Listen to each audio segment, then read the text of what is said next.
Assalamualaikum warahmatullahi wabarakatuh. Alhamdulillah alladzi arsala rasulahu bil huda wa dinil haq liyudhhirahu 'ala ad-dini kullihi walau karihal musyrikun.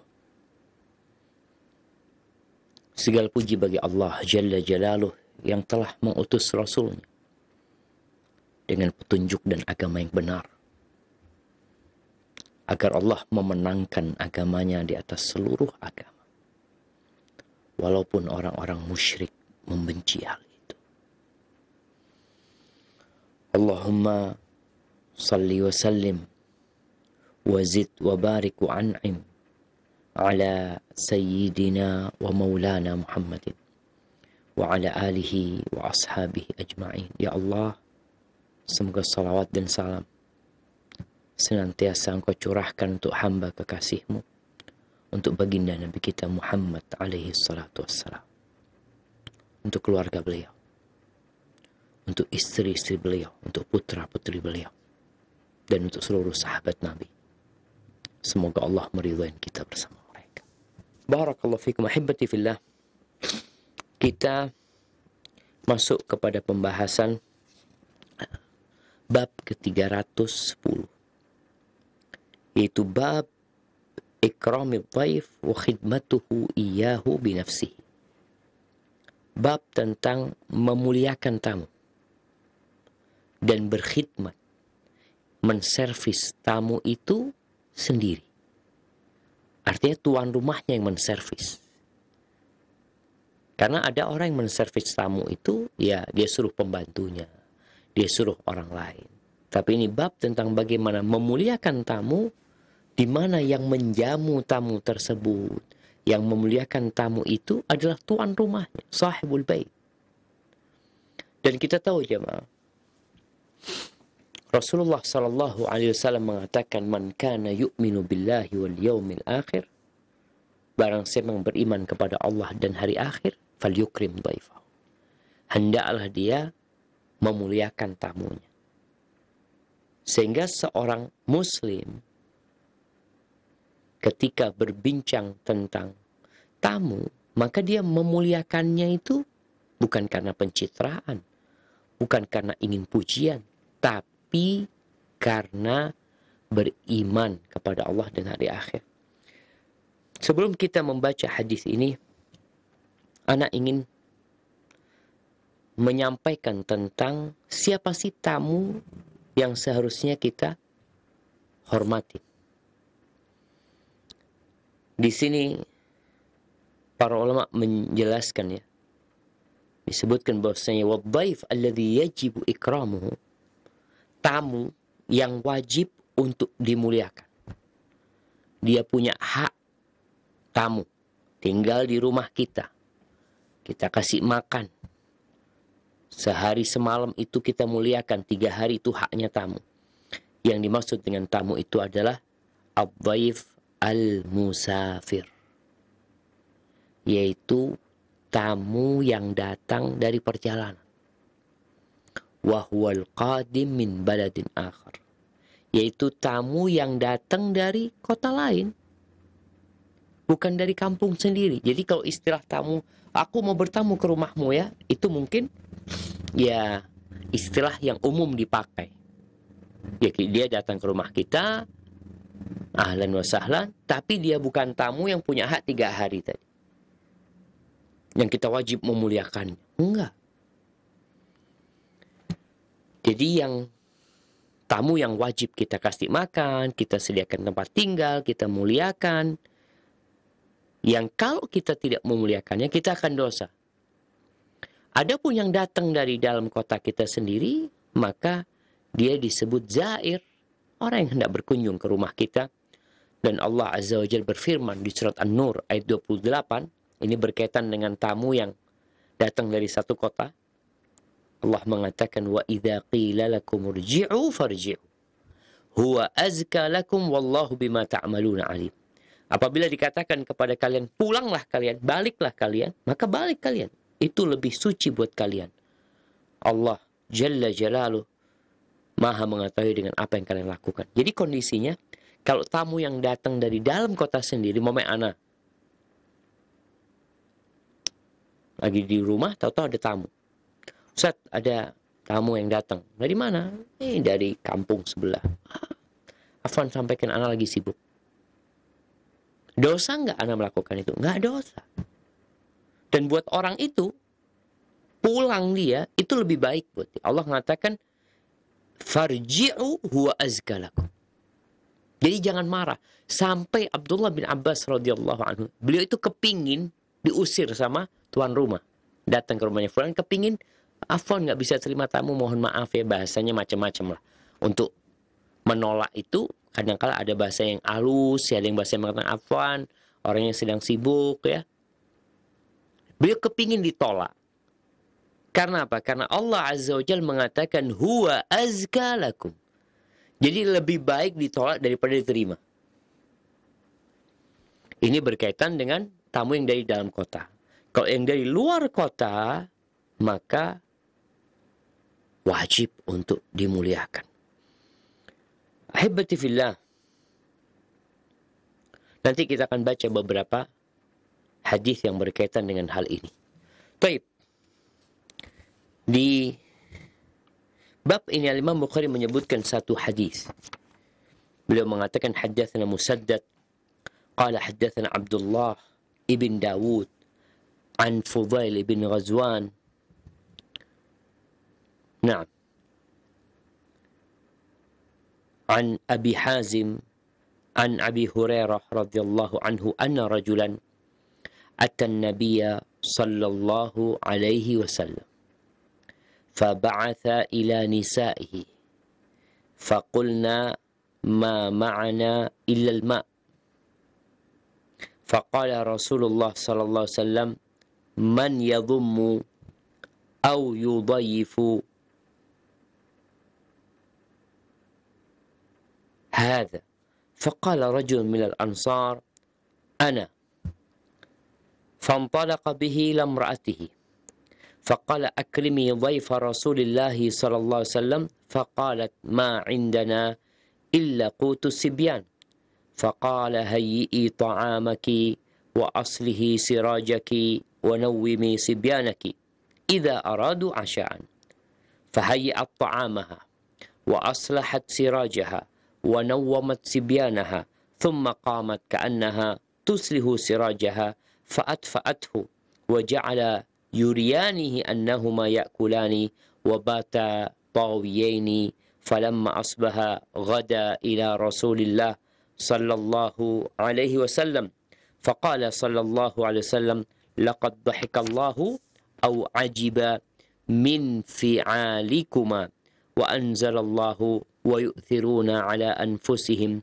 ولو كان بهم خصاصة ومن يوق شح نفسه فأولئك humul muflihun. Ahibati fillah. Ini dari Abu Hurairah radhiyallahu anhu, bahwa ada seorang lelaki yang datang menjumpai Rasulullah SAW. Dia seorang tamu yang perlu dimuliakan. Lalu Nabi, orang ini kelihatan lapar. Nampaklah orang yang sedang sulit ya. Pucat kadangkala, lemas tubuhnya. Maka Nabi SAW mengutus kepada istri-istrinya. Entah berapa istri Nabi pada waktu itu SAW. Jadi ada yang diutus untuk mencari informasi di rumah istri yang mana ada makanan. Berangkat ke rumahnya Aisyah, nggak ada. Yang ada cuma air. Berangkat ke rumahnya Hafsah, nggak ada. Berangkat ke rumahnya Zainab, terus sampai terakhir semua istri Nabi SAW mengatakan ma ma'ana illal ma. Kita nggak punya apa-apa kecuali air. Bayangkan bagaimana susahnya istri istri manusia terbaik di muka bumi. Hidupnya sangat sederhana sekali. Bahkan kurang dari itu. Bagaimana cerita Aisyah ya? Kalau lagi ada makanan di rumah Nabi SAW, kadang-kadang cuma kurma. Cerita Aisyah radhiyallahu ta'ala anha, marra hilalun, thumma hilalun, thumma hilalun, walam yuqad fi baiti Rasulillah sallallahu alaihi wasallam nar. Berlalu rembulan. Kemudian berlalu rembulan, lalu datang rembulan yang ketiga, di rumah Nabi alaihi salatu wassalam, kompornya tidak hidup. Terus ditanya, apa yang kalian makan? Kalau kondisinya seperti itu, bas. Al-aswadan. Kurma sama air. Maka teman-teman yang mungkin terdampak dengan COVID-19, sehingga dia di PHK, berkurang penghasilannya, atau bahkan susah hidupnya, maka ingat dengan hidupnya Rasul SAW. Di rumah istri-istrinya tidak ada kecuali air. Dan mereka mengatakan ilal ma, artinya mereka tidak mengeluh. Lalu ketika Nabi SAW tidak mendapati di rumah istri-istrinya makanan yang dapat diberikan kepada tamunya, maka kemudian Rasulullah SAW bertanya, man yadhummu au yudhayifu hada, siapa yang mau menjamu, yang mau menggabungkan tamunya Nabi SAW ini bersama dia. Di riwayat dikatakan, ala rajulun yudhayifuhu hadhihi laylah yarhamuhullah. Sepertinya kejadiannya habis salat Isya. Nabi SAW bertanya, apakah ada seorang yang mau menjamu tamu ini malam ini, semoga Allah merahmati dia. Maka ada seorang dari kalangan Ansar mengatakan, aku. Kita akan lihat bagaimana seorang suami menjadi pemimpin di rumah. Dan bagaimana seorang istri taat dan patuh kepada suaminya. Nggak banyak ngomong. Karena kita lihat banyak wanita-wanita yang membantah kepada suaminya. Kalau disuruh kadangkala ya banyak alasan. Disebutkan bahwasanya orang yang mengatakan anak ini adalah Abu Talha Al-Ansari, bapak sambungnya Anas bin Malik radhiyallahu anhu. Fantalaqa bihi ila imraatih. Maka dibawa tamunya ini ke rumahnya, menjumpai istrinya. Apa kata Abu Talha? Ini seorang suami datang ke rumahnya mengatakan kepada istrinya, akrimi dhaifa Rasulillahi sallallahu alaihi wasallam. Muliakan tamunya Rasulullah SAW. Ini orang bukan tamuku. Ini tamunya Rasul SAW. Karena memang orang ini datang kepada Nabi SAW. Hanya saja Nabi tidak memiliki makanan yang dapat disuguhkan kepada tamunya. Maka itu tamunya Rasul SAW. Tatkala suami mengatakan itu, maka sang istri mengatakan, ma indana illa qut sibyan. Kita nggak punya makanan kecuali makanan yang untuk anak-anak. Artinya bapak ibu ini sebenarnya malam itu nggak makan. Yang ada makanan itu buat anak-anak. Apa kata suami? Ini tolong para lelaki, jadilah suami yang cerdas. Belajar menjadi suami yang cerdas. Belajar menjadi pemimpin di dalam rumah tangga. Sang suami mengatakan kepada istrinya, hayyi'i ta'amaki. Makanannya kau persiapkan. Wa aslihi sirajaki. Lampunya perbaiki. Perbaiki lampunya supaya terang nih tamunya. Kalau gelap-gelap di rumah kan gimana? Wa nawwimi sibyanaki idza aradu asya. Dan anak-anak kalau mereka minta makan, bikin mereka terlena sehingga mereka tertidur. Kita tahu anak-anak tuh kadang-kala kalau pilihannya antara makan sama tidur, dia milih tidur. Betapa sering anak lihat anak-anak itu tidur dalam kondisi belum makan. Kan udah ngantuk dia. Apa yang dilakukan istrinya? Apakah istrinya ngeyel? Aduh, gimana anak-anak kita? Kok mau dikasihkan ke tamu? Anak-anak kita lebih butuh. Istrinya itu Ummu Sulaim radhiyallahu ta'ala anha. Dia langsung bergegas menyiapkan makanannya. Disiapkan makanannya. Kalau dia memang butuh dimasak makanannya. Kemudian dia perbaiki lampunya. Kemudian dia tidurkan anak-anaknya. Masya Allah. Kemarin anak ketemu dengan di Jakarta. Dengan orang-orang yang pangkatnya pangkat abah anak. Umurnya 70 tahun ke atas ya. Dia ngomong dulu abahnya dia itu. Kadang-kala datang tamu, dia ngomong Syafiq, kadang-kala datang tamu jam 12 malam. Itu umi kita dibangunin sama abah kita. Fulan ada tamu, bismillah siapin makanan. Bangun itu. Mempersiapkan makanan buat tamu.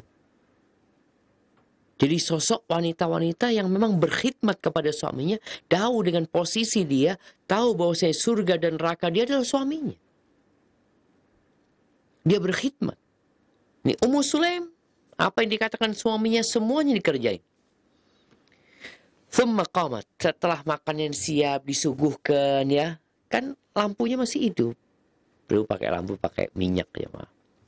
Lampunya masih hidup dan kondisinya Masya Allah kelihatan tuh makanannya banyak. Karena buat anak-anak makanannya banyak tuh makanannya. Thumma qamat. Lalu Ummu Sulaim pergi. Seakan-akan dia memperbaiki lampunya. Kemudian dia matikan. Sang tamu mungkin mikir minyaknya habis. Ya udah. Dan suami istri ini hadir di situ. Seakan-akan menemani tamunya makan. Faja'ala yuriyanihi annahuma ya'kula. Dulu biasanya makan tuh nggak setiap orang pakai satu piring, jamaah. Biasanya makan satu nampan. Satu wadah tuh. Suami istri ini seakan-akan ikut makan. Padahal makanannya itu didorong kepada tamunya. Jadi tamunya kok nggak habis-habis makanannya. Masya Allah pikirnya berkah ya. Padahal kedua tuan rumah itu nggak makan. Wabata tawiyain. Keduanya bermalam pada hari itu, pada malam itu dalam kondisi tawiyaini, yakni ja'i'aini, dalam kondisi lapar. Ketika sudah subuh, mereka pergi. Di riwayat Anas disebutkan, fasalla ma'ahum as-subuh.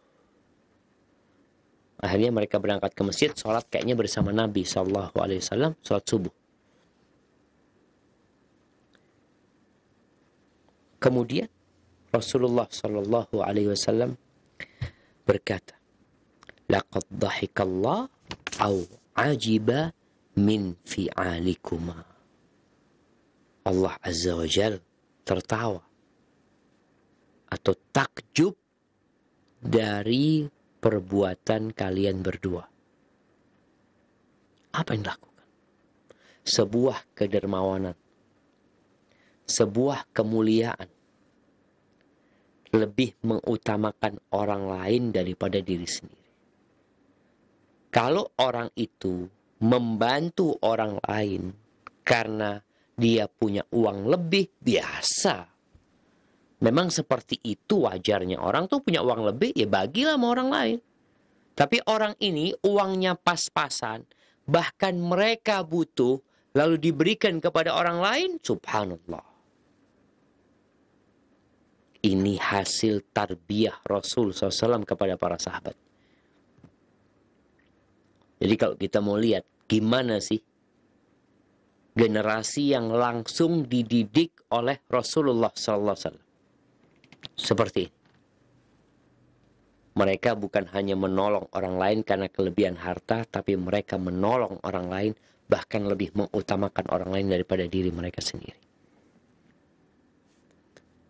Lalu Imam Bukhari mengatakan, wa anzalallah, Allah turunkan firman-Nya di surat Al-Hasyr ayat 9, walladzina tabawwa'u ad-dara wal imana min qablihim yuhibbuna man hajara ilaihim wala yajiduna fi sudurihim hajatan mimma utu.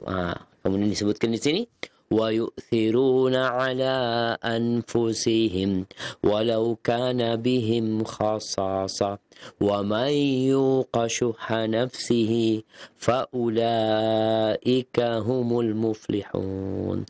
Mereka yang menempati kota Madinah terlebih dahulu dan beriman juga lebih dahulu. Mereka cinta kepada orang-orang yang hijrah kepada mereka. Sama sekali tidak ada perasaan ya nggak enak dengan kehadiran orang-orang itu, sama sekali nggak ada. Bahkan yang lebih dari itu, mereka lebih mengutamakan orang lain daripada diri mereka sendiri, walaupun mereka dalam kondisi membutuhkan. Dan barang siapa yang dijaga dari kekikiran, dari kerakusan dirinya, maka dia adalah orang-orang yang sukses dalam kehidupan ini. Dan itu yang terjadi. Gimana jemaah? Mampukah kita? Ya kita harus mencontoh mereka. Sekali lagi, kalau berbagi karena engkau berlebih, ya wajar. Tapi berbagi dalam kondisi engkau membutuhkan, engkau sangat spesial. Bagaimana Allah takjub dengan apa yang terjadi di rumahnya Abu Talha radhiyallahu ta'ala anhu. Barakallahu fikum. Kemudian di hadis 300, di bab 311, babun jaizatul dhaif. Bab tentang jaizah. Jaizah itu hadiah atau sesuatu yang lebih yang dengannya kamu itu dimuliakan. Imam Bukhari mengatakan, haddatsana Abdullah ibn Yusuf qala haddatsana Al-Laits qala haddatsani Sa'id Al-Maqburi an Abi Shuraih Al-Adawi qala sami'at udhunaya wa absarat aynaya hina takallama an-nabiy sallallahu alaihi wasallam. Ini dari sahabat Nabi Abu Shuraih Al-Adawi, dia mengatakan, kedua telingaku ini mendengar langsung dari Rasul SAW. Kedua mataku ini melihat langsung tatkala Rasulullah Sallallahu Alaihi Wasallam berbicara. Faqala, Nabi bersabda alaihi salatu wassalam, man kana yu'minu billahi wal yawmil akhiri falyukrim jarahu wa man kana yu'minu billahi wal yawmil akhir falyukrim dhaifahu jaizatahu. Beliau alaihi salatu wasallam mengatakan, barang siapa yang beriman kepada Allah dan hari akhir, hendaklah memuliakan tetangganya. Muliakan tetangga. Islam ini bukan hanya mengatur hubungan manusia dengan Tuhannya, tapi Islam juga mengatur bagaimana hubungan manusia dengan manusia yang lainnya, bahkan dengan alam sekitarnya. Nabi menyebutkan, yang beriman kepada Allah dan hari akhir, sekali lagi, yang memotivasi seorang itu berakhlak mulia dalam agama kita itu iman. Bagaimana Rasulullah Sallallahu Alaihi Wasallam mengatakan, akmalul mu'minina imanan ahsanum khuluqan. Orang mukmin yang paling sempurna keimanannya adalah yang paling baik perilakunya. Jadi keimanan itu adalah motor penggerak yang menjadikan orang itu berperilaku baik. Jadi kalau ada orang belajar kitab tauhid, mengkaji kitabul iman, Dia membahas rukun Islam, rukun iman, rukun ihsan. Bahkan dia hatam pembahasannya. Tapi perilakunya tidak mencerminkan keimanannya. Berarti ada masalah dia dengan keimanannya. Karena ada ilmu yang tidak bermanfaat. Nabi berlindung dari ilmu yang tidak bermanfaat. Maka tolong buat teman-teman yang udah ngaji, yang udah belajar, yang udah hatam pembahasan keimanan, untuk merujuk. Apakah yang dia pelajari telah menggerakkan dia untuk berakhlak mulia? Karena bukti kesempurnaan iman itu bukan dengan banyaknya kajian yang dihadiri. Bukan. Bukan dengan banyaknya ayat dan hadis yang dihafalkan. Tapi terbukti dengan perilaku dan akhlak yang mulia. Oleh karena itu, Aisyah radhiyallahu taala anha ketika ditanya tentang perilaku Rasul sallallahu alaihi wasallam, jawaban beliau, kana khuluquhul Quran. Akhlak Nabi itu Quran. Quran tuh, lihat tuh Quran. Baca itu Quran, tuh akhlak Nabi SAW. Artinya beliau mengamalkan perintah Allah, ya ayyuhalladzina amanu. Beliau amalkan semuanya. Maka kita lihat di sini yang beriman kepada Allah dan hari akhir, hendaklah dia yang memuliakan tetangganya. Ahibati fillah, di riwayat Imam Muslim dikatakan, di riwayat Abu Hurairah dikatakan, fala yu'dhi jarahu, jangan mengganggu tetangganya. Di riwayat Imam Muslim dikatakan, fal yuhsin ila jarihi, hendaklah dia berbuat baik kepada tetangganya. Ini kewajiban. Walaupun tetangganya kafir. Kok bisa Ustaz? Sampai tetangga kafir kita diperintahkan berbuat baik. Subhanallah. Abdullah bin Amr bin As ketika dia menyembelih seekor kambing, dia berpesan kepada anak buahnya yang lagi ngulitin kambing itu. Idza faraghta, kalau engkau sudah selesai, fabda bijarnya Yahudi, yang pertama engkau kasih itu tetangga kita yang Yahudi. Oh, kata murid-muridnya ketika dengar itu, ya Aba Abdurrahman, al-Yahudi, benar Yahudi yang kau mau kasih. Tetanggamu yang Yahudi. Kata Abdullah bin Amr bin As, iya. Aku mendengar Rasulullah SAW bersabda, ma zala Jibril yusini bil jar hatta dhanantu annahu sayuwarithu. Jibril alaihissalam terus-terusan, gak berhenti-berhenti mewasiatkan kepada aku untuk berbuat baik kepada tetangga, sehingga aku mengira tetangga itu akan dapat warisan dari seringnya diperintahkan. Kalau bicara toleransi, ini toleransi yang benar. Berbuat baik sama tetangga dalam bab muamalat. Kalau dalam bab keimanan, lakum dinukum waliyadin.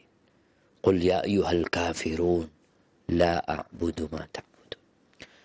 Baik, kemudian barang siapa yang beriman kepada Allah dan hari akhir, hendaklah memuliakan tamunya.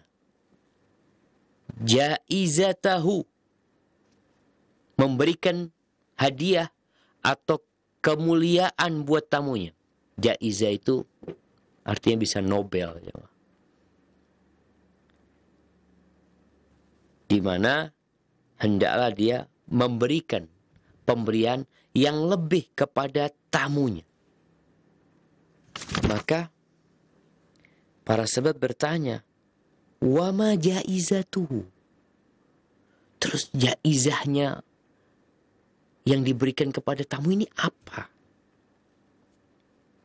Ya Rasulullah, beliau mengatakan, yaumun wa laylah wa dhiyafatu thalathatu ayyam. Disebutkan sehari semalam. Jadi sehari semalam itu jaizahnya, yaitu pemberian yang lebih kepada tamu. Di mana seorang yang kedatangan tamu, sehari semalam itu berusaha untuk memberikan jamuan kepada tamunya yang lebih dari yang biasa dia makan. Kalau umpamanya dia biasa makan tahu tempe, karena ada tamu dia beli ayam, dia goreng ayam. Atau dia potong kambing. Atau dia nggak biasa, dia makannya, ya kalau di Jakarta mungkin sarapan nasi uduk. Tapi ada tamu nih, masa mau kasih nasi uduk tamu? Terus gimana? Ya kita belikan yang lain, yang lebih umpamanya. Itu namanya jaizah. Sehari semalam itu tamunya ini dimuliakan sekali. Diberi suguhan yang lebih dari apa yang mereka miliki. Dan penjamuan tamu itu kata Nabi SAW, salasat ayyam, 3 hari. Artinya setelah sehari semalam itu, hari kedua, hari ketiga itu yang ada diberikan kepada tamunya. Jadi nggak harus seperti hari pertama. Hari pertama itu tadi sesuatu yang lebih yang disuguhkan kepada tamunya. Tapi hari kedua, ketiga yang ada lah disuguhkan kepada dia. Fama kana wara'a dzalika fahuwa shadaqah alaihi. Dan setelah itu jadi sedekah. Setelah 3 hari itu jadi sedekah. Maksudnya sedekah, ya kalau dia mau lanjutkan silahkan, nggak mau lanjut silahkan. Artinya setelah 3 hari tamu mau diusir nggak apa-apa. Udah waktumu 3 hari gitu. Kewajibanku cuma 3 hari. 3 malam. Setelah itu silahkan pergi. Dan bagi yang bertamu tolong ngerti. Kadang-kala engkau bertanya, nggak apa-apa anak lanjut di sini. Oh nggak apa-apa, ini itu. Tapi Nabi memberikan batasan 3 hari. Biasanya orang itu punya kesibukan, keberadaanmu di rumahnya itu mengganggu. Kemudian bicara tamu ini jamaah, selain tadi bicara tamu adalah orang yang datang dari luar kota, terjadi khilaf di antara para ulama. Berkaitan dengan hukum memuliakan tamu ini. Apakah wajib atau sunnah? Kalau wajib, siapa yang wajib gitu? Disebutkan bahwasanya Al-Hanafiyah wal Malikiyah wal Syafi'iyah, ini jumhur ulama berpendapat hukumnya sunnah. Nggak wajib. Dan waktunya 3 hari. Ini juga riwayat Imam Ahmad. Tapi riwayat Imam Ahmad yang lainnya beliau berpendapat wajib. Wajib. Wa muddatuha yaum wal. Yang wajib itu sehari semalam. Ini pendapat Imam Ahmad. Yang wajib itu sehari semalam aja. Hari kedua ketiga sunnah sudah. Yang 3 hari lebih utama gitu. Tapi kalau yang wajib cuma hari semalam. Jadi orang kalau datang ke rumah kita sehari semalam yang wajib kita muliakan. Kemudian pendapat Malikiyah, mereka berpendapat wajib itu untuk kondisi orang musafir yang datang yang dia nggak punya apa-apa, dia mau melanjutkan perjalanan nggak punya, mau bermalam juga nggak ada gitu loh, nggak ada bekal, nggak ada duit untuk bermalam gitu ya.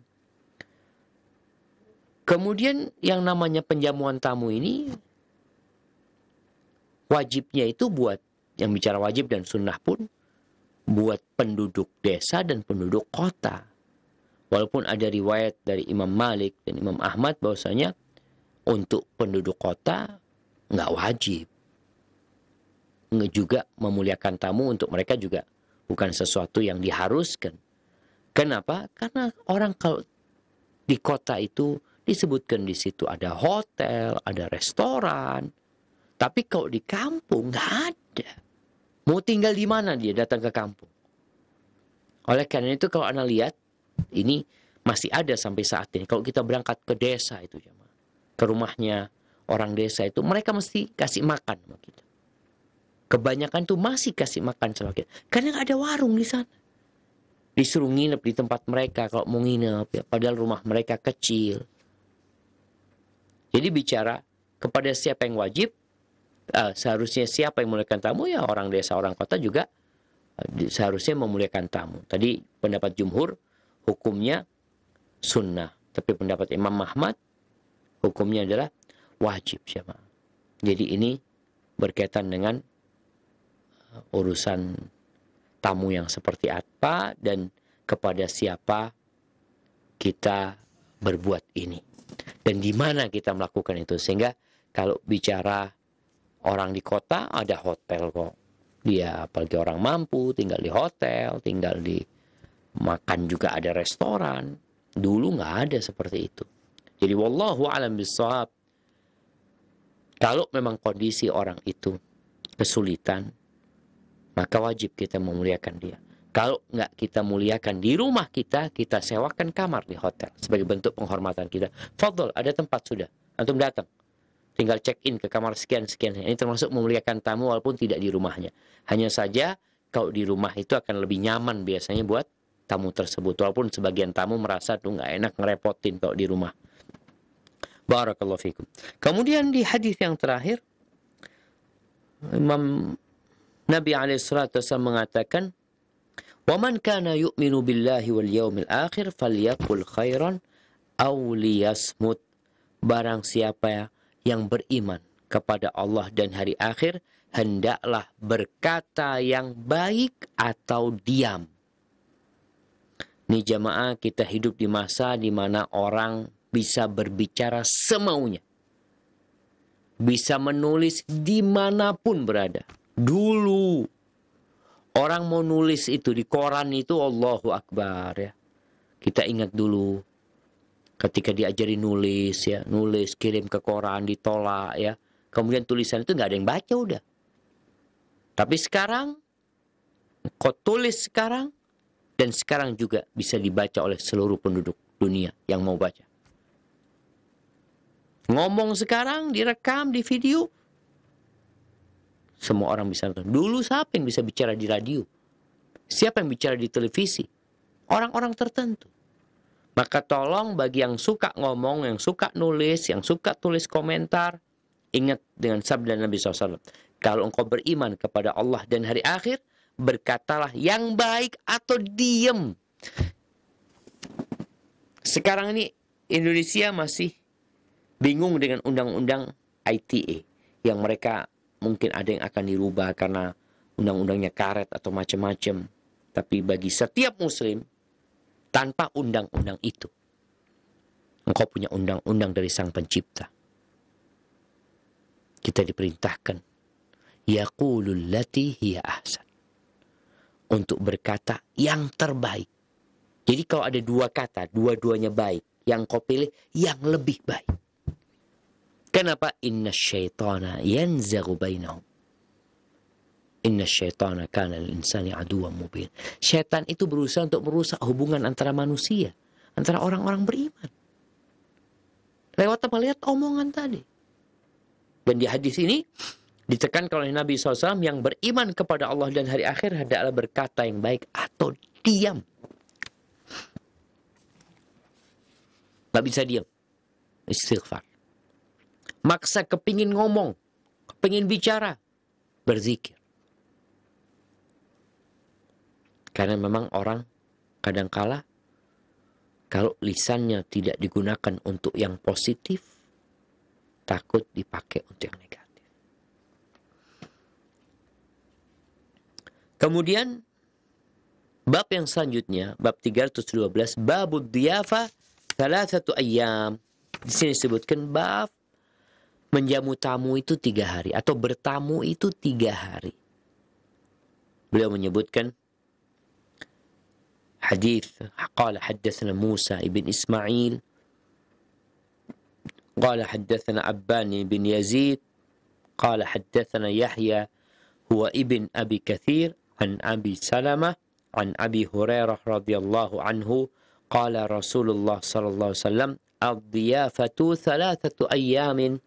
Fama kana ba'da dzalika fahuwa shadaqah. Menjamu tamu itu 3 hari. Yang lebih dari itu jadinya sedekah. Kalau sedekah itu tadi sukarela. Engkau mau tafadhol, enggak mau enggak apa-apa. Kita tadi mendengar bahwasanya jumhur ulama berpendapat sunnah, tapi Imam Ahmad berpendapat wajib memuliakan tamu. Tapi kondisinya tamu adalah tamu yang datang dari luar kota, dan dia di tempat kita memang nggak ada Ya nggak ada hotel, nggak ada apa, dia juga nggak mampu, itu akan lebih wajib lagi kita memuliakannya. Itu 3 hari. Yang lewat dari itu sedekah. Sehingga Islam benar-benar mengakomodir kondisi dua orang ini. Yang bertamu supaya tahu diri, yang ditamui supaya tidak keberatan. Waktunya nggak lama gitu loh. Kemudian juga kalau dikatakan yang wajib, pendapat Imam Ahmad yang wajib sehari semalam malah. Tapi yang lebih sempurna kalau 3 hari. Di bab selanjutnya, Al-Imam Bukhari mengatakan babun la yuqimu indahu hatta yukhrijahu. Bab tidak tinggal di tempatnya tamunya itu sampai menyesakkan pemilik rumah. Artinya membuat tuan rumah itu jadi nggak nyaman sama tamunya ini. Ini subhanallah yang kadangkala orang-orang itu nggak tahu diri jemaah. Di sini Al-Imam Bukhari menyebutkan hadis. قال حدثنا إسماعيل قال حدثني مالك عن سعيد المقبري عن أبي شريح الكعبي أن رسول الله صلى الله عليه وسلم قال من كان يؤمن بالله واليوم الآخر فليقل خيرا أو ليصمت. Barang siapa beriman kepada Allah dan hari akhir, hendaklah berkata yang baik atau diam. ومن كان يؤمن بالله واليوم الآخر فليكرم ضيفه جائزته. Barang siapa yang beriman kepada Allah dan hari akhir, hendaklah dia memuliakan tamunya, yaitu jaizatahu tadi, pemberian yang lebih kepada tamunya, yaum wa lailah, sehari dan semalam. Adapun bertamu itu selama 3 hari. Fama ba'da dzalika fahuwa shadaqah, yang lebih dari itu hukumnya shadaqah. Wala yahillu lahu an yathwi 'indahu hatta yukhrijahu. Dan enggak boleh dia itu tinggal di rumahnya, tuan rumah itu, sampai dia menyusahkan tuan rumah. Ahibati fillah. Terkadang sebagian kita itu nggak sensitif.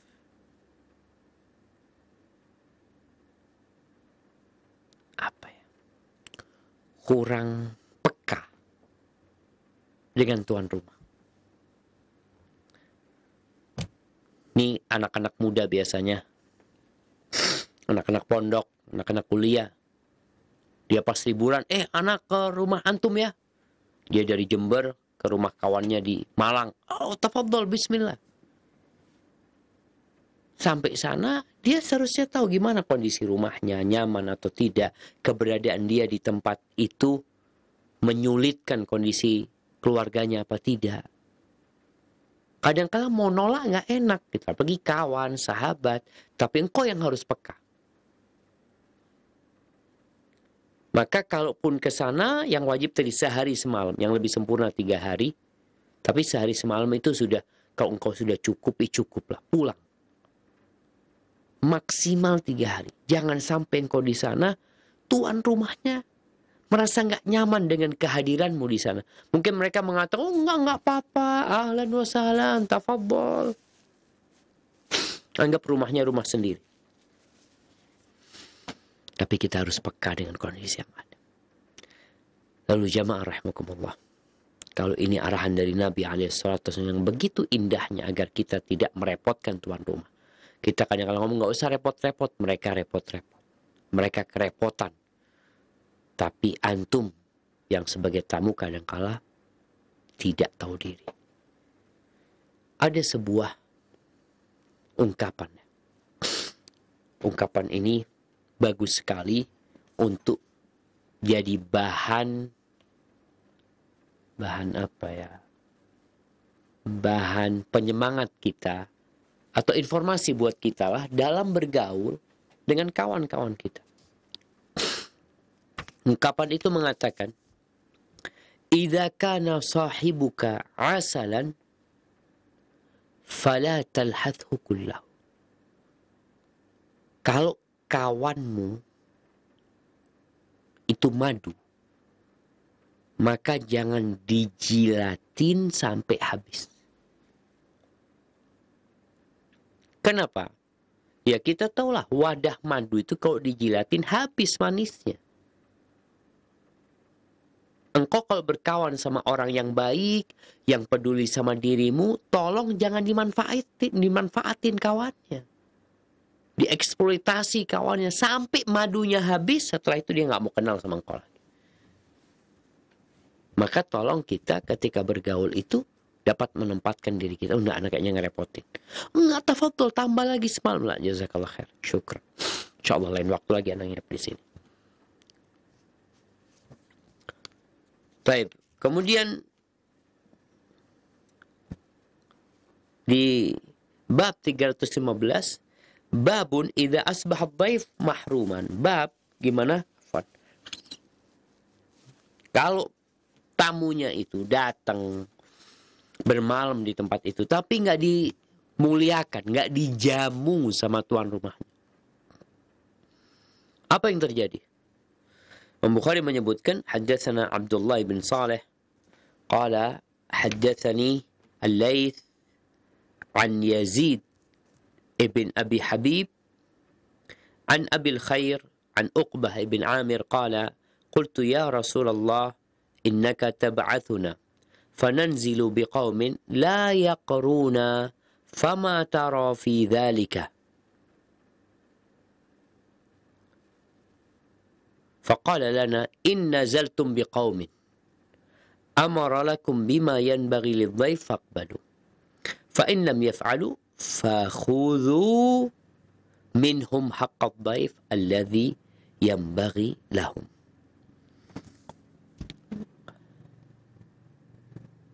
Dari Uqbah bin Amir radhiyallahu anhu, dia berkata, ya Rasulullah, engkau kadang-kala mengirim kami, baik itu dalam satu urusan ya, baik peperangan atau apa, kemudian kita tuh singgah di satu kampung, ternyata di tempat mereka tidak menjamu kita sebagaimana seharusnya. Terus apa yang harus kita lakukan ya Rasulullah? Lalu Nabi mengatakan alaihi salatu wassalam, kalau kalian singgah di satu kaum dan mereka memberikan kepada kalian yang pantas buat kalian, maka terimalah. Tapi kalau mereka tidak melakukan itu, maka ambillah dari mereka yang sepantasnya dari mereka itu apa gitu. Jadi seakan-akan menuntut jamuan dari tuan rumah. Al-Hafidh Ibnu Hajar rahimahullahu ta'ala mengatakan, zahiru hadzal hadits anna qirad dhaif wajib. Zahir hadis ini menjelaskan bahwasanya memuliakan tamu itu wajib hukumnya. Wa annal manzul alaihi law imtana'a min ad-diyafa ukhidat minhu qahran. Kalau tuan rumah tidak memberikan jamuan, maka diperbolehkan mengambil hak jamuan itu secara paksa berdasarkan hadis ini. Lalu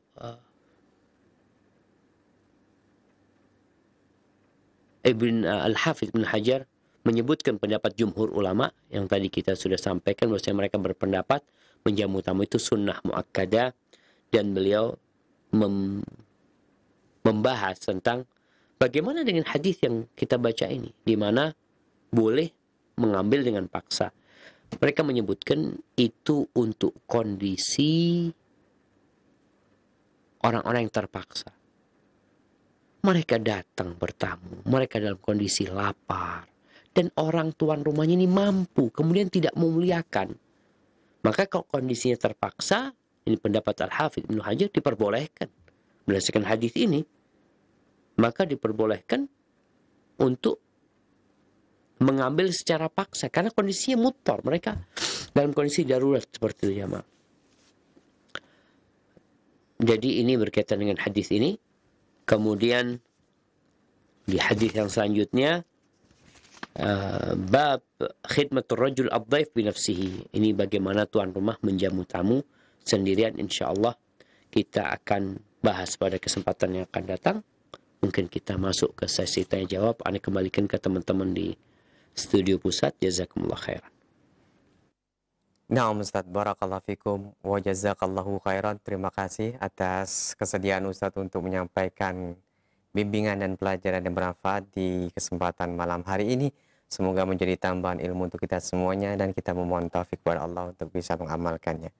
Selanjutnya kami berikan kesempatan untuk Anda yang bertanya seputar pembahasan. Silakan untuk telepon yang pertama. Halo.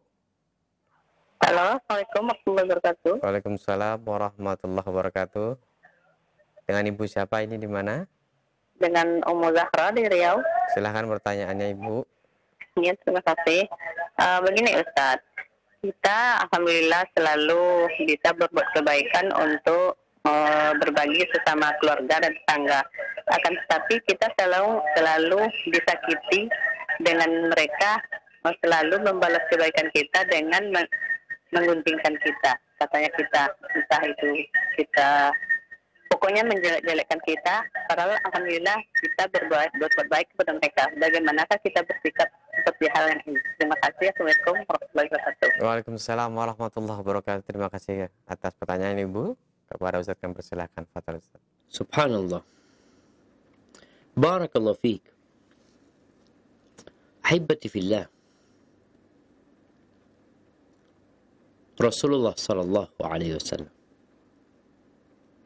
diperintahkan oleh Allah untuk bersikap mulia menghadapi orang-orang yang seperti disebutkan Ibu tadi. Allah mengatakan khudhil afwa wa'mur bil urf wa'arid 'anil jahili. Ambillah maaf sebagai alat tukar, maafin. Ambil maaf. Jadilah engkau orang yang pemaaf. Dan perintahkan kepada kebaikan. Artinya kalau ada orang yang berbuat salah, yang menyakitin kita, tugas kita memperbaiki. Seorang beriman itu, kata Nabi SAW, kan nakhlah, seperti pohon kurma. Kokoh dia. Dahannya itu nggak jatuh dahannya pohon kurma. Dipotong dahan. Dia kokoh, orang bisa memanfaatkan buahnya tanpa harus memotong pohonnya. Dan seorang beriman itu kan nahlah, seperti lebah. Lebah itu subhanallah, kemana-mana dia ambil yang baik-baik. Kemudian dia kalau berangkat ke sebuah bunga, dia itu nggak ngerusak misalnya. Maka disebutkan oleh Allah, khudhil afwa, jadilah orang yang pemaaf, perintahkan kepada kebaikan, wa'arid 'anil jahilin, berpalinglah dari orang-orang bodoh gitu. Ada orang yang kita udah kasih tahu tapi dia nggak mau, ya udah. Kita nggak perlu terlalu memikirkan. Masih banyak jalan-jalan kebaikan yang bisa kita lakukan.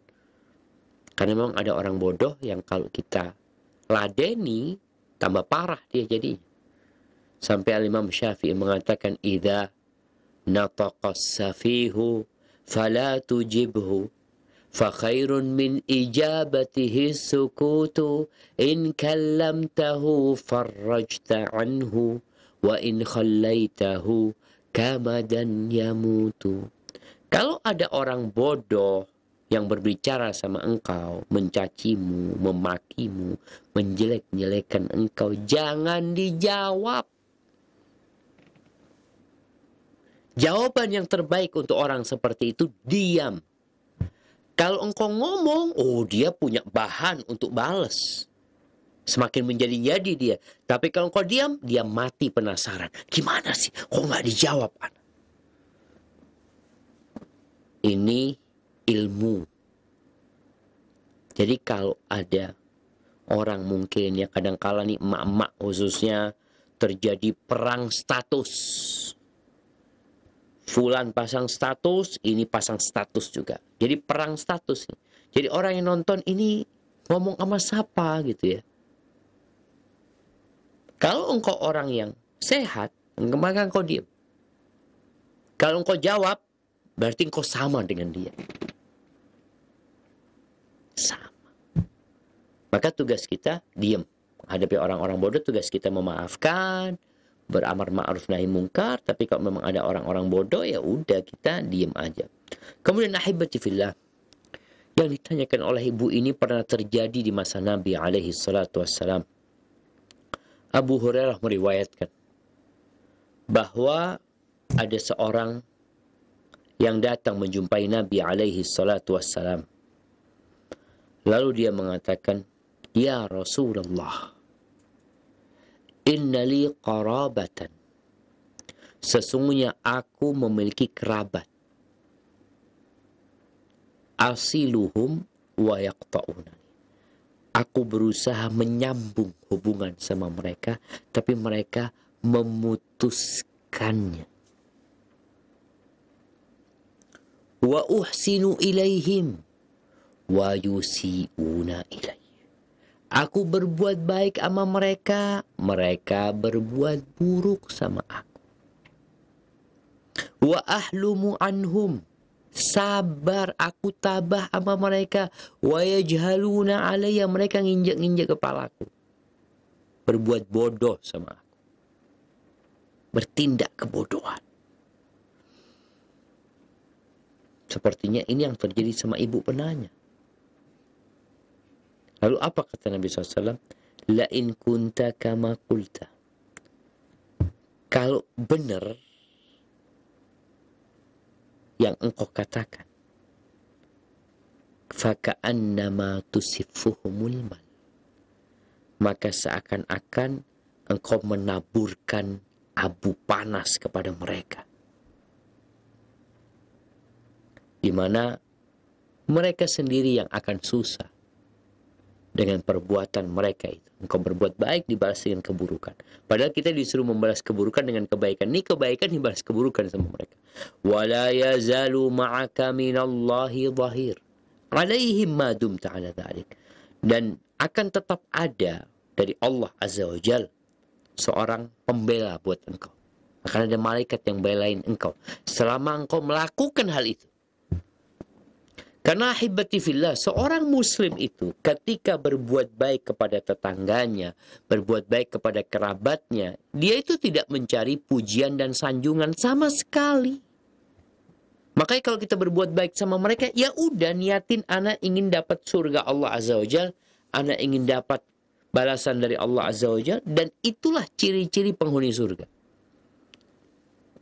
Allah ketika menyebutkan penghuni surga di antara sifat mereka itu wa yut'imuna at-ta'ama 'ala hubbihi miskinan wa yatiman wa asira. Mereka adalah orang-orang yang suka berbagi makanan dalam kondisi mereka cinta dengan harta mereka, mereka cinta dengan makanan itu, tapi mereka bagikan. Siapa yang mereka kasih? Orang miskin, anak yatim, ya, orang yang dalam tawanan, dibakasih sama dia. Apa kata mereka? Innama nut'imukum liwajhillah la nuridu minkum jazaa'an wala syukura. Sesungguhnya kami memberikan makanan kepada kalian liwajhillah, karena Allah Azza wa Jal, berharap perjumpaan dengan Allah Azza wa Jal. La nuridu minkum jazaan. Kita nggak ingin balasan dari kalian. Ucapan terima kasih nggak? Syukron, jazakallah khair, thanks, lah. Kita nggak minta itu. Makanya kalau kita beramal berharap budi mereka yang ada sakit hati. Kenapa manusia ini makhluk yang tidak pandai bersyukur kepada Allah Azza wa Jal? Apa kata Allah Azza wa Jal? Wa qalilun min ibadiyas syakur. Sedikit dari hambaku yang pandai bersyukur. Padahal Allah kasih segala-galanya kepada manusia. Dari ujung rambut sampai ujung kaki itu pemberian Allah Azza wa Jal. Tapi dia nggak pandai bersyukur. Gimana engkau yang hanya kasih roti sama dia, engkau yang hanya kasih fulus sama dia, engkau yang hanya membantu dia urusan yang nggak seberapa. Pantas kalau dia nggak terima kasih sama engkau. Maka teruslah berbuat, karena akan ada pelindung dari Allah Azza wa Jalla buat dirimu. Sambil didoakan mereka, semoga mereka dapat hidayah. Hadza wallahu a'lam bissawab. Baik Ustaz, terima kasih atas nasihat dan jawabannya. Semoga bermanfaat untuk kita semuanya. Berikutnya kami bacakan dari Abu Haidar di Situ Bondo yang bertanya, Assalamualaikum. Kalau bertamu di tempat saudara kandung, sebagaimana misalnya kita mudik atau pulang kampung, mestinya di sana lebih dari 3 hari. Bagaimana ya Ustadz tentang hal ini? Apakah ini melanggar dari anjuran dari Rasulullah SAW kalau bertamu 3 hari saja? Silakan.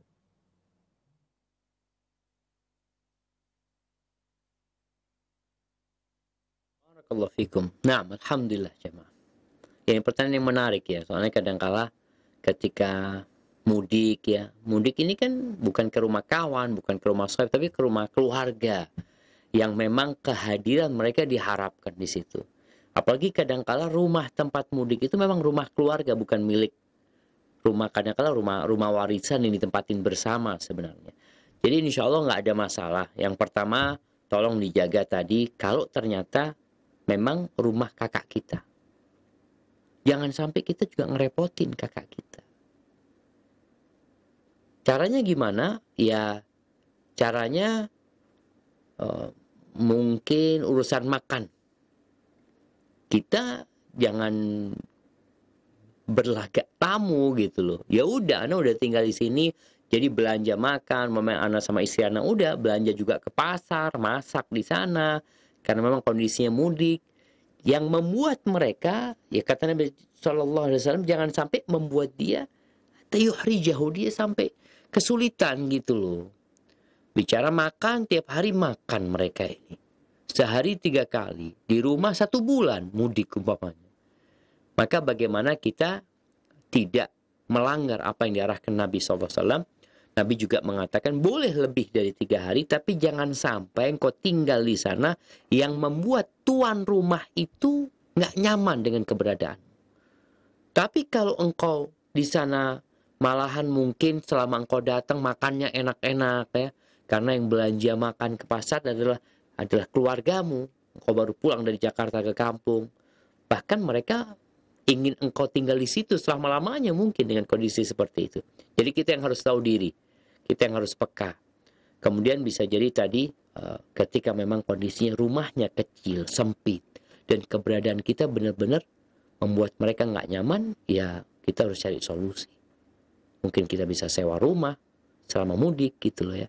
Kita tetap bisa menjaga silaturahim, tapi tidak rusak hubungan silaturahim itu gara-gara kita membuat mereka susah dengan keberadaan kita di situ. Hadza wallahu a'lam bishawab. Ustaz, barakallahu fikum wa jazakallahu khairan. Selanjutnya kami bacakan kembali masih dari pesan singkat. Pertanyaan dari Abdullah di Pinrang, Sulawesi Selatan. Assalamualaikum Ustaz. Bagaimana sikap seorang yang memahami mengenai keutamaan menerima dan menjamu tamu, tapi tidak mau menerima tamu karena faktornya adalah malu? Sebab situasi dan kondisi rumah kadang tidak ada makanan yang baik dan yang layak untuk tamu. Mohon nasihat dan penjelasannya. Silakan Ustaz.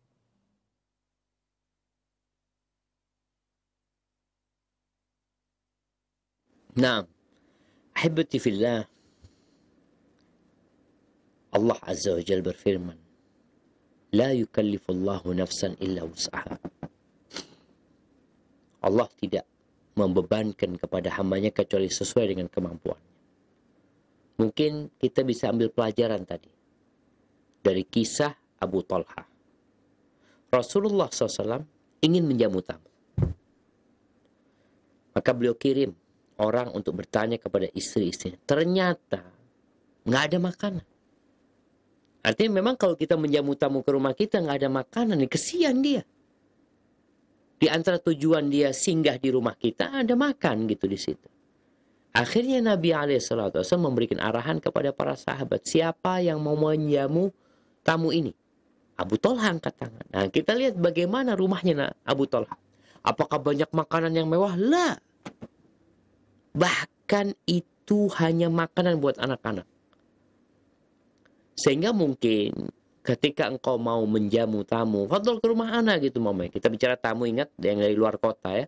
Tapi kalau kawan-kawan ya tafadhol, itu masuk babnya bab ziarah, dan kita juga berbagi makanan sama mereka, nggak ada masalah. Cuma memang kalau tadi dikatakan ya rumah kita mungkin kurang layak, Ustaz.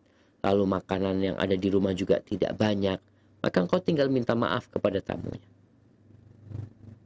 Tapi kalau memang nggak ada apa-apa ya jangan dijamu. Engkau makan coba. Aku carikan kawan yang lainnya gitu. Sebagaimana Nabi SAW tidak menjamu tamunya di rumahnya. Karena nggak ada apa-apa gitu. Dicarikan orang lain. Jadi ada solusi. Maka bisa jadi kalau memang tadi engkau nggak mau terima dia karena kondisinya ya nggak ada makanan di rumah. Engkau harus carikan solusi buat dia. Mungkin tenang, anak punya sohib, anak punya tamu nih. Kayaknya kalau tinggal di rumah anak nggak layak. Rumah antum kan luas tuh. Ada guest house apalagi ini itu. Gimana kalau dia tinggal di rumah antum? Nggak ada masalah. Jadi kita berusaha memuliakan tamu. Walaupun tidak kita sendiri. Tapi ada solusi buat tamu itu. Sehingga dia tetap dimuliakan. Dan kita punya peran memuliakan tamu di sana. Hadza wallahu a'lam bishawab. Ustaz, barakallahu fikum wa jazakallahu khairan. Terima kasih atas jawaban-jawaban dan nasihatnya dan keluangan waktu Ustaz untuk menyampaikan pelajaran dan nasihat yang bermanfaat. Nampaknya pertanyaan tadi merupakan pertanyaan terakhir di pertemuan kita. Mohon maaf karena terbatasnya waktu. Sebelum kami akhiri, mohon Ustaz memberikan ikhtitam. Fadhal ya Ustaz.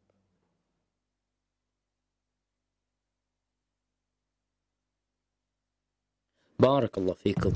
Ahibati fillah. Betapa indahnya ajaran Islam. Betapa sempurnanya agama Islam. Tapi yang jadi masalah, banyak umat Islam yang nggak belajar agama Islam. Kitab Al-Adabul Mufrad, kumpulan hadis-hadis Nabi SAW, yang seharusnya seorang muslim dalam kehidupan ini belajar supaya dia tahu bagaimana menjadi muslim yang baik. Tidak sedikit muslim yang mencoreng nama Islam gara-gara kelakuan dia. Maka nasihat ana, jangan berhenti belajar, terus berdoa. Tidak ada perintah Allah kepada Nabi yang alaihissalam untuk meminta tambahan kecuali minta tambahan ilmu. Waqul Rabbi zidni ilman. Katakan, wahai Rabbku, tambahkan kepada aku ilmu. Barakallahu fiik, itu yang dapat Anda sampaikan. Kurang lebihnya mohon maaf. Anda kembalikan ke teman-teman di studio pusat. Jazakumullah khair.